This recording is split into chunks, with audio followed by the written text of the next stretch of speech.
Hey, welcome to the Black Pill. This is going to be another long, pointless video. Let's talk about why people are not good at moral reasoning. Like, what is it about humans that puts specific barriers to our ability to think through moral problems in like a rational and useful fashion? Um, Number one, of course, is going to be the society we live in at the moment with AI and Twitter and whatever. Garbage in, garbage out, or GIGO, a computing term. If you write a bad program, you'll get bad results. The internet generally um, is just full of dis and misinformation, and like in Intel, misinformation is just like naturally arising like folklore beliefs about stuff that's incorrect. You ask your mom about babies and she says the stork left you under the mulberry bush or some crap like that. Disinformation would be intentional and coordinated, Russian hackers interfering in our elections and filling up all of the online spaces with untruths. And if you don't know what's true, it's really hard to make a decision about what's right. These are in no particular order. The next one is going to be in group membership. We evolved here, humans evolved on planet Earth, and for most of our history as human beings, we've sort of wandered back and forth across the countryside in like largely familial groups of like 20 to 50 individuals, scavenging resources like it's the Walking Dead. And, ours is largely a history of starving to death. Um, Intense competition for resources, and like we don't have a ton of natural weaponry, right? uh Fingernails not really good for much of anything. You can scratch a bitch with your fingernails, but you can't like fight off a puma or a lion or a condor or something, right, with your nails. Mostly what these do is they give backing to the pad of the finger, so you can like manipulate objects with the ends of your fingers and they don't wobble and bend. Like, that's what they do. They're not really weapons. Teeth, we have quite pathetic dentition for self-defense, and we don't have the facial prognathism. Even if we had the teeth and the bite strength, which we lack, we don't have the facial prognathism to make biting an effective weapon. Because if you try and bite an enemy, then you're exposing all of the important parts of your face, right, to that enemy as you try to conduct that attack. Like, individually, one human is not much in a fight, you know what I mean? Out there in the animal world. And if you don't believe that, just go watch like one episode of Naked and Afraid. They're always showing you pictures of snakes and scorpions and lions and bears and stuff, but people don't go home because they're attacked by hyenas. They go home because we are prey animals for mosquitoes, right? Um, so, what all this is to say is we rely on each other. We rely on strength in numbers. Absolutely, we do. Uh, Sit around the campfire, and there are men with pointed sticks facing out into the dark, you know. But we rely on our material culture, our ability to make things with our hands and share that knowledge back and forth, and our ability to overcome the environment and numbers. And like, if you're in this roving band of individuals 50,000 years ago, this closely related familial group, um, and you upset that group badly enough that they decide to leave you behind, like, exclusion from the group is effectively a death sentence. So you would not want to do that. As a consequence, we've evolved to value our in group membership, our belongingness in the group, higher than truth in the abstract. Like, the notion of abstract truth just means little or nothing to the survival of the human being. Um, like 50,000 years ago, the campfire's gone out and we're staring off into space looking at the stars, and someone in the group might propose those are there's a curtain of night and those are pinholes letting through light from the celestial realm, and someone else might propose, well, those are stars like the sun, just unimaginably far away. They might argue about it, but in the end, no one really cares which answer is true because it has no particular relevance, germaneness to whether we wake up in the morning to fight another day. Staying part of that in group, if the whole group decides it's pinpricks in the curtain of night, and this one person goes out on a limb to argue that it's different, they risk the rest of that group leaving them there to fend for themselves, right?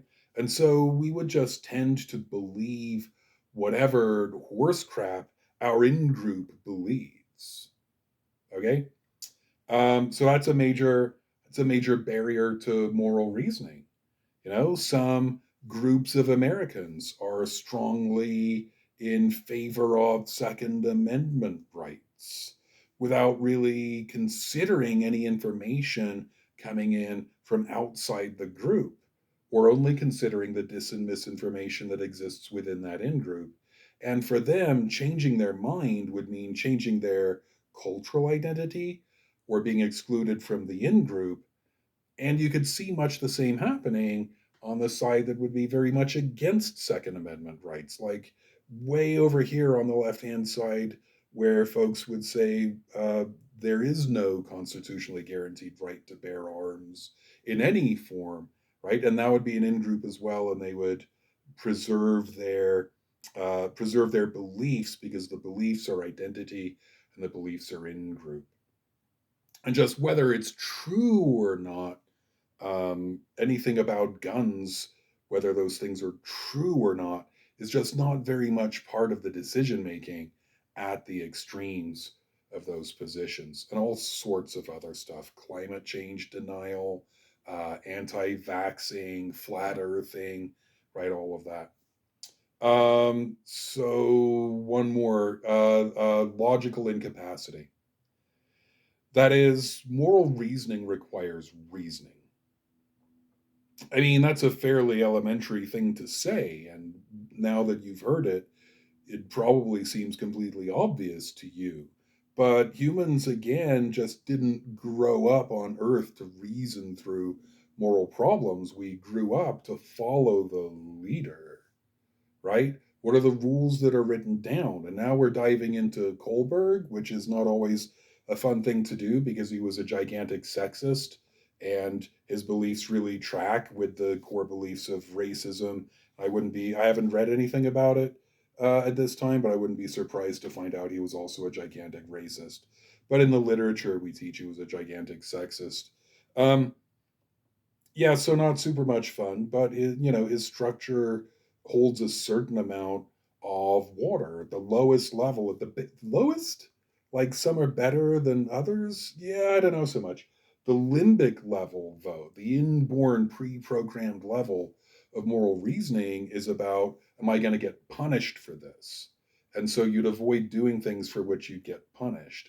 And then just a little bit above that is, would I get rewarded for doing that? So you tend to do things that would earn you rewards from authority or authority figures. And then it takes a lot of intellectual power, of frontal lobe horsepower to actually get into logic and understand logical fallacies and errors, and to start leaving self out of argument. I don't know much about morality. I'm not a moralist. I'm not a moral philosopher, but I'm fairly sure that moral reasoning tends to lead away from self interest. And I can hear the extremists in the audience going right now, going, but you have to take care of yourself before you can take care of anyone else. Yeah.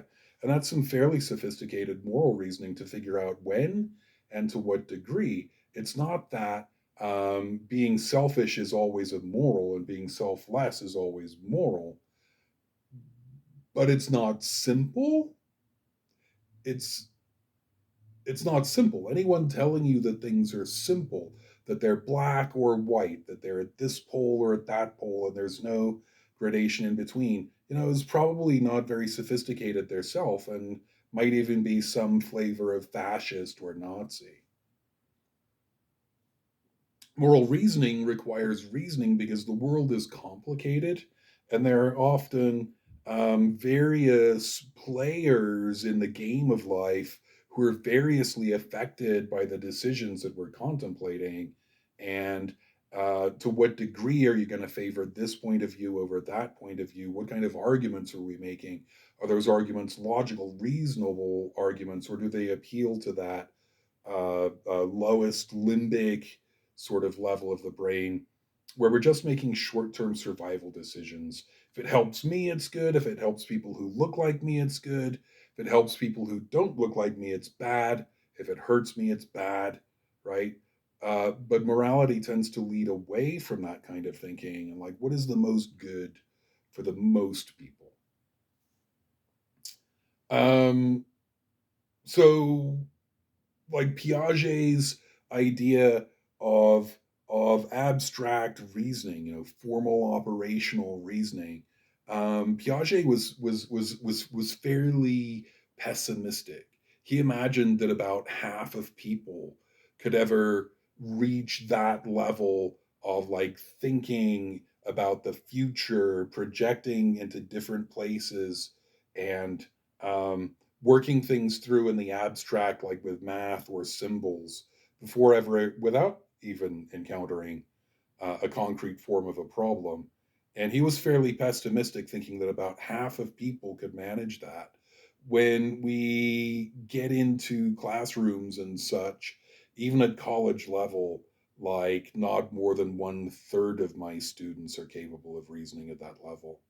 Um, for for reasons, for reasons. Um, but I think that even though Piaget is reported to be fairly pessimistic, I'd say he was unduly optimistic about that. We'd have a long way to go to come up to the 50% number that he imagined. People just aren't good at logic. We're not teaching them logic. We're not teaching them to separate self from problem and contemplate the universe in the abstract terms that would be necessary to do good moral reasoning. Motivated reasoning would be the next major barrier to people being good at moral reasoning. That is, the limbic system came first, and the limbic system makes survival decisions. It gets usually a certain amount of priority in our decision making. If we feel bad about a decision, it's much harder for us to make it than if we feel good about the decision, if it favors self, right? So put this together with the other stuff, and if your whole family is into essential oils, it can be very difficult to challenge them on the notion of essential oils. Essential oils are bullcrap. All of the data are fabricated. There's no health benefit, um, but they have all this pseudoscience and persuasive language and stuff around them.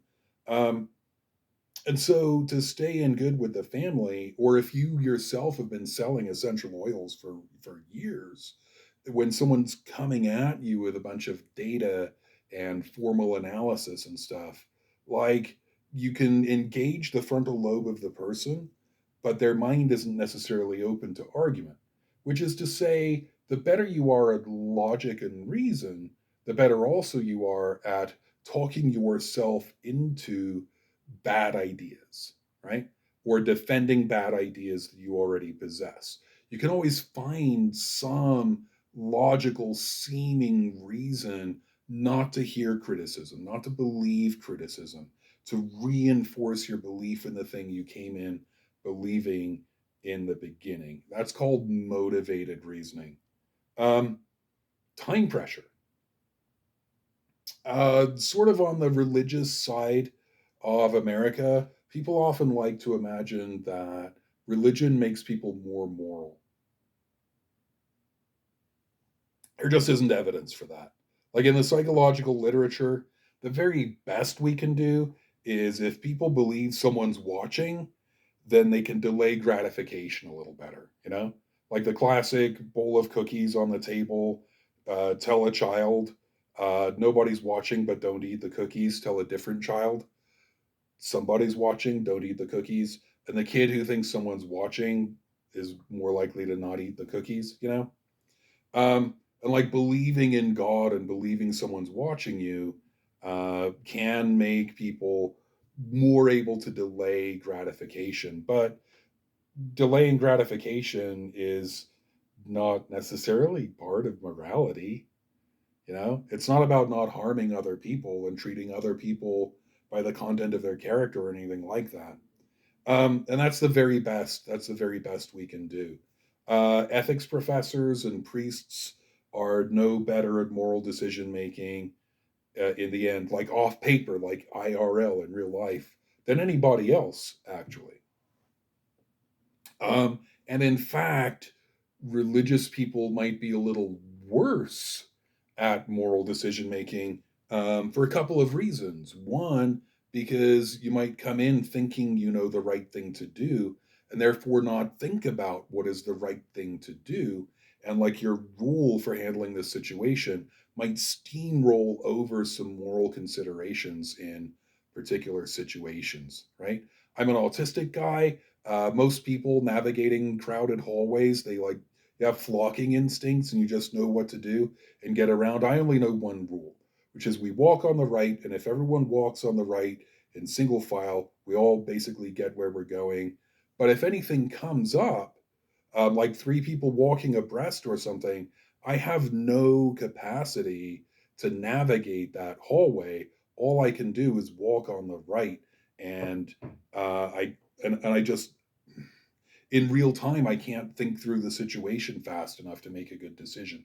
I just have the rule, but the rule sometimes someone's walking on the left and they're a woman or a person of color or something, and they're coming right at me, and like some other rule might dictate that I yield or move, and just in the moment I don't have uh, the juice because I know a rule, and that's the rule that I know.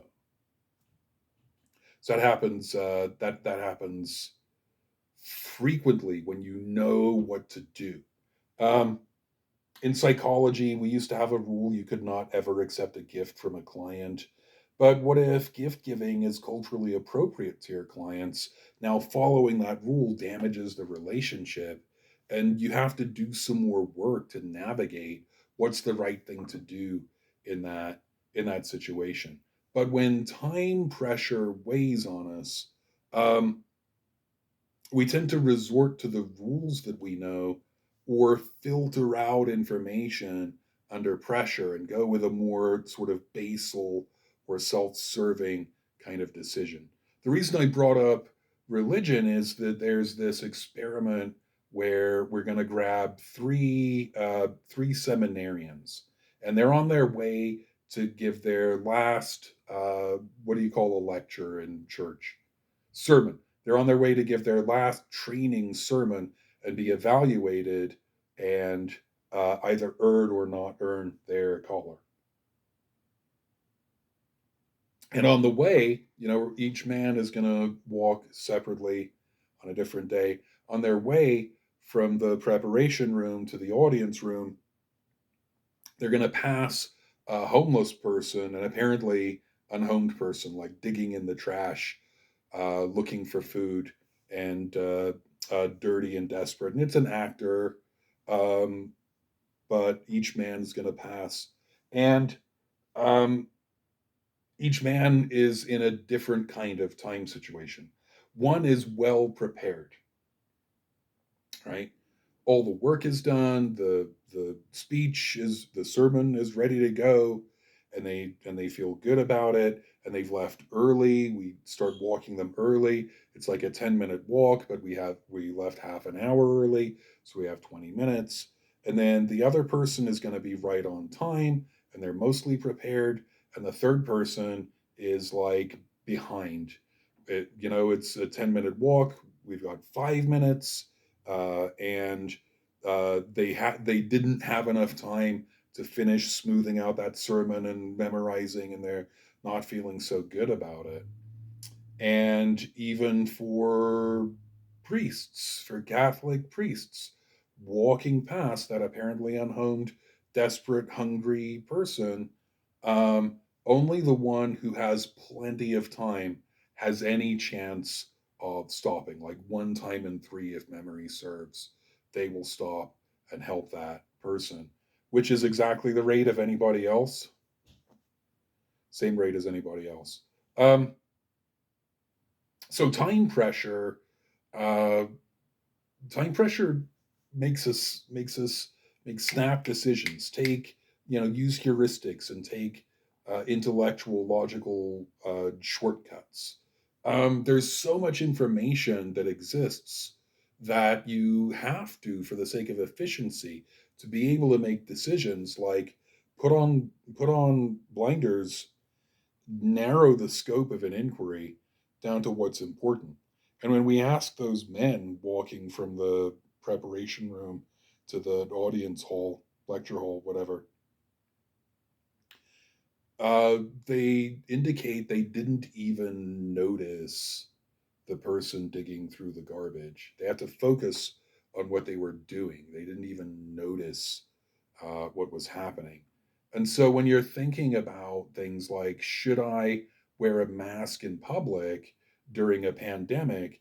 And there's all this political noise around the issue, and you don't have good information, and you're in a dis and misinformation environment because of your political leanings. It's how do you make that decision? The time pressure, can push you into doing it one way or another way.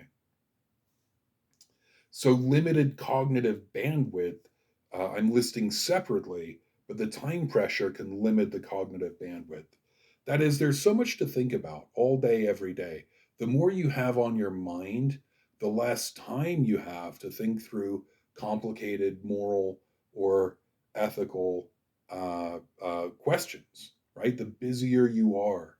Um, yeah, so maybe I'm in a classroom and I have to maintain a bunch of high level abstractions in my head so we can get through and link all of those for the purposes of a lesson.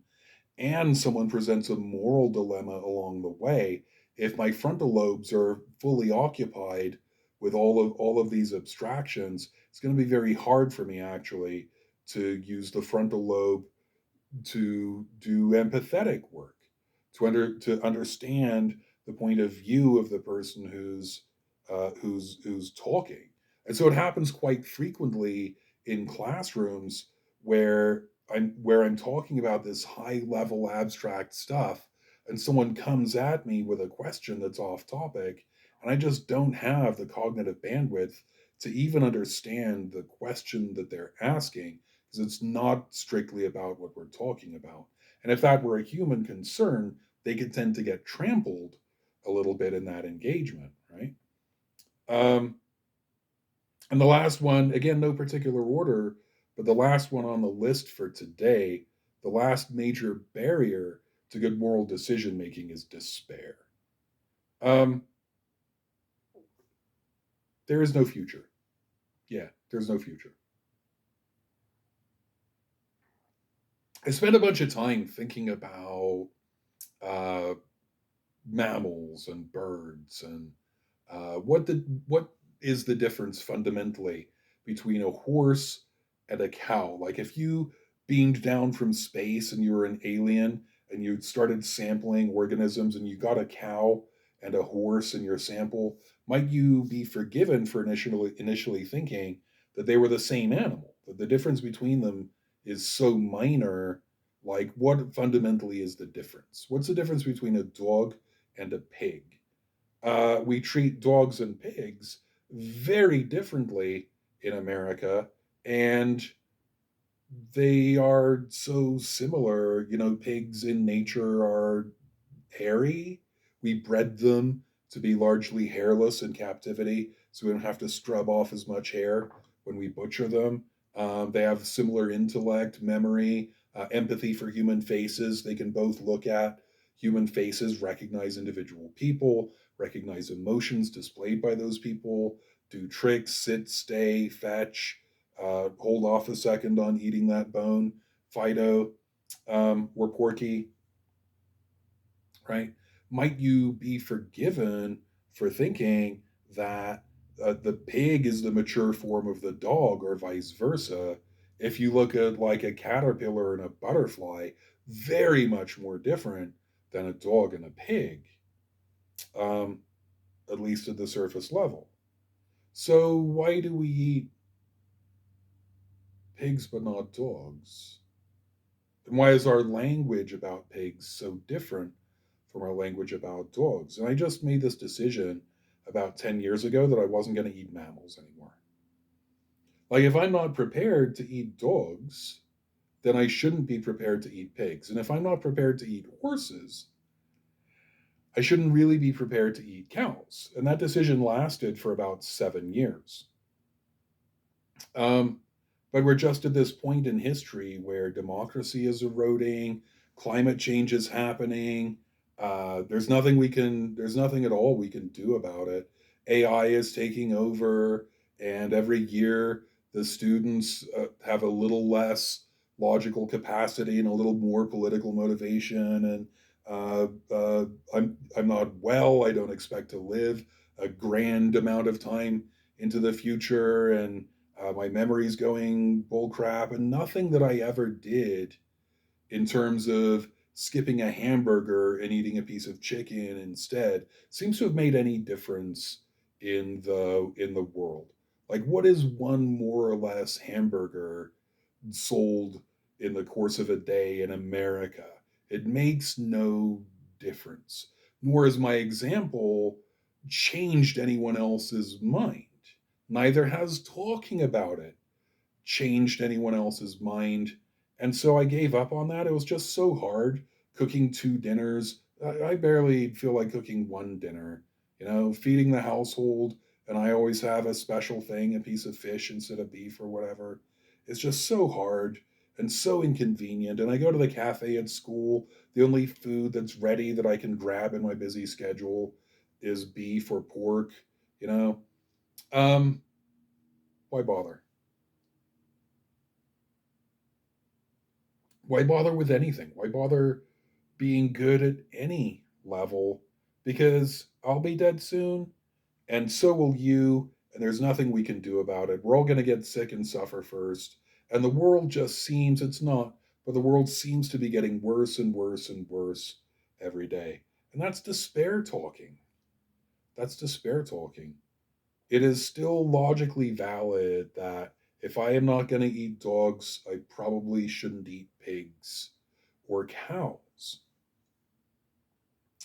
Just the overwhelming meaninglessness of moral choices in context has has subsumed my capacity to make difficult decisions in real world environments, right?